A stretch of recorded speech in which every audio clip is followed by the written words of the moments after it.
Noah never thought much about the shed behind his grandfather's house. It was just a place for broken tools and spider webs, the kind of place you ignored unless you had to clear it out. One late evening, with only a dim bulb swaying overhead, he started moving old crates and rusted nails, trying to make sense of the clutter. That's when he found it, an iron key, half buried beneath a pile of rotting rope. At first it looked ordinary, but when he picked it up, the weight was all wrong. Too heavy, too cold. He brushed the dirt away and saw faint letters scratched into the metal. They weren't factory-made, they were carved by hand, jagged and uneven. The words read, "Do not turn." Noah frowned, turning it over in his palm. Maybe it was some strange warning his grandfather left behind, maybe even a prank. But the longer he stared at the key, the more uneasy he felt. The metal almost seemed to pulse with heat, like it had a heartbeat. He told himself he was imagining it, that it was nothing more than an old piece of junk. Later that night, he couldn't resist looking at it again. Sitting in the shed, he rolled it between his fingers, listening to the groan of the wind outside. Then it slipped. The key fell from his hand, striking the wooden floorboards. The sound it made wasn't right. Instead of a sharp metallic clink, it rang out like it had dropped into a cavern, echoing far too long. And then the impossible happened. The wood beneath the key rippled, bending like water disturbed by a stone. Noah's breath caught in his throat. He crouched down, heart hammering in his chest, and touched the shifting surface. His fingers sank straight through solid oak as if the floor wasn't there at all. Cold engulfed his skin, colder than ice, burning and numbing at the same time. He gasped and pulled his hand back. His fingers were dripping wet, small rivulets of water running down his knuckles, yet the floorboards were completely dry. Solid, unmoving, as if nothing had happened. Noah staggered back, staring at the key lying in the center of the shed, gleaming faintly in the flickering light. It looked ordinary again, but the air around him felt too heavy, pressing in like the walls were breathing. His chest tightened, every instinct screaming at him to run, and just before he reached for the key again, a whisper grazed his ear, close enough to feel the breath. 2 words, "Turn me." The key felt heavier in Noah's hand now, almost alive, as if it were waiting for him. He hesitated, staring at the scratched words, "Do not turn," but curiosity gnawed at him. Slowly, he pressed it against the wall of the shed. At first, nothing happened. The wood was solid, ordinary, as if mocking him. Then, impossibly, a seam formed along the planks, carving itself into the shape of a door. A chill ran down his spine as the door swung open silently, revealing darkness beyond. Noah's heart raced, but something deeper, unexplainable, urged him forward. He stepped inside and discovered a staircase that spiraled downward like a tunnel stretching forever.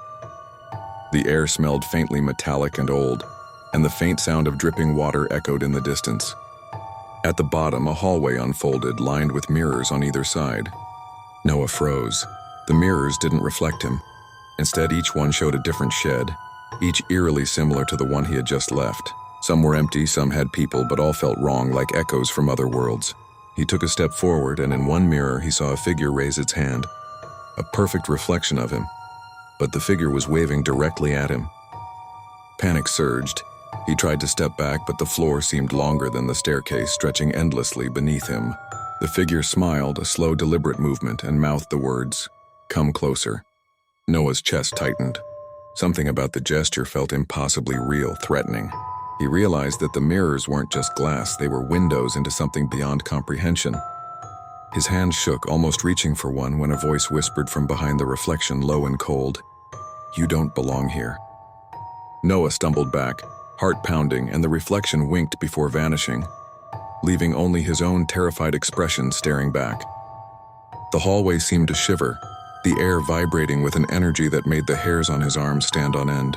And then, just as he thought he might find a way back to the staircase, the doors at the end of the hallway creaked open, revealing someone else. Another version of himself, pale and wide-eyed, standing silently, holding something in its hand.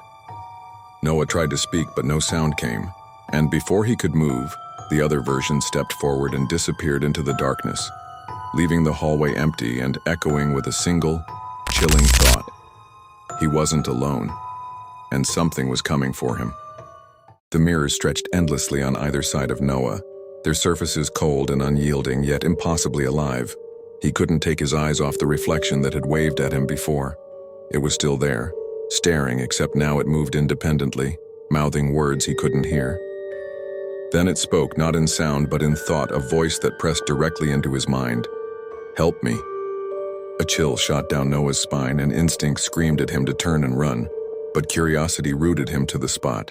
Suddenly, the reflection stepped forward, shattering the glass as if it had no boundaries. Noah stumbled back, heart hammering, as a pale version of himself lunged through the mirror and grabbed him, pulling him into the cold void. The world around him warped instantly. The familiar shed vanished, replaced by a landscape that made no sense. The sky was red, stretching wider than he could see, and trees bent toward him as though they were alive. Shadows moved with purpose, whispering, "Trade places. Trade places." Noah struggled, but his own body felt heavy, unwilling to obey. Then his phone buzzed violently in his pocket, vibrating against his chest. He pulled it out and froze. The screen showed a live video feed of the real shed, and there, his double, stood outside, turning the lock slowly, deliberately, trapping him in this twisted reality. Panic surged as he looked up and realized the mirrors weren't just reflections. They were doors, and every door had another him waiting, watching, ready to take his place. His breath caught as one pale hand reached toward him from the shadows, whispering again, "He's mine now." Noah stumbled backward, the ground dissolving beneath him like wet sand, and the last thing he saw before he fell into darkness was the twisted grin of his other self, stepping fully into the world he once called home. Noah tumbled through darkness, landing hard on a floor that seemed both solid and liquid at the same time. The air was thick, metallic, and pulsed like a heartbeat. He scrambled to his feet, looking around, but the landscape was incomprehensible. Shadows twisted into impossible shapes, reaching toward him, whispering his name. The key was still in his hand, warm now, vibrating as if alive. He realized then that it wasn't just a key. It was a guide, a tether, and a warning all at once. Following an instinct he didn't understand, he pressed it against a dark archway at the edge of the void. The air rippled and parted, revealing a hallway that looked familiar yet distorted. Mirrors lined the walls again, but this time they weren't just showing reflections. They were showing memories, moments from his life that had never happened.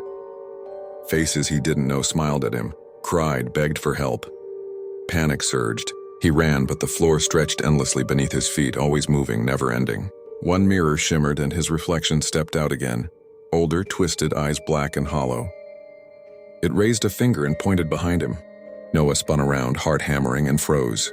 Behind him was a door made entirely of mirrors, glowing faintly. Through it he saw the real shed, empty, silent, but something was moving inside, something that shouldn't exist. The black-eyed version of himself whispered, "If you want to survive, you have to go through." Noah's chest tightened. Every instinct screamed at him to run, but he knew he had no choice. Trembling, he stepped forward, hand trembling as he reached for the glowing mirror door. And just as his fingers brushed the surface, a deafening crack echoed, the mirror splitting into jagged shards, and the shadows lunged toward him, swallowing him in darkness. Noah's heart pounded as he stepped through the jagged mirror shards, the shadows clawing at his heels. The glowing doorway led him into a vast space that seemed to stretch into infinity, a place where reality itself felt thin, like paper stretched over a frame. The key vibrated violently in his hand, pulling him forward, guiding him. He stumbled through floating fragments of the shed, glimpses of his life, and impossible landscapes that defied logic. At the center of it all was a small platform, and on it sat a figure, the black-eyed version of himself. It looked human enough, but the eyes were hollow voids, dripping darkness, and the air around it was heavy with malice. Noah raised the key, remembering the carved words, "Do not turn." But now he understood. The key wasn't a warning. It was the choice. He had to turn it. With a trembling hand, he fit the key into a small, unseen lock at the platform's center and twisted. A blinding light erupted, swallowing the darkness and the black-eyed figure. Noah was lifted, pulled violently through the void, spinning past reflections, past shadows, past fragments of impossible worlds. And then suddenly he fell. The shed was beneath him, solid and familiar. The key lay at his feet, ordinary again, its warning now silent. He picked it up, heart racing, but everything felt different. The air smelled sharper, the shadows longer, and a faint whisper lingered. "It's never over." Noah stepped out into the night, the shed looming behind him, ordinary once more, yet somehow knowing that what he had glimpsed would always be there, just beyond the edge of perception, waiting.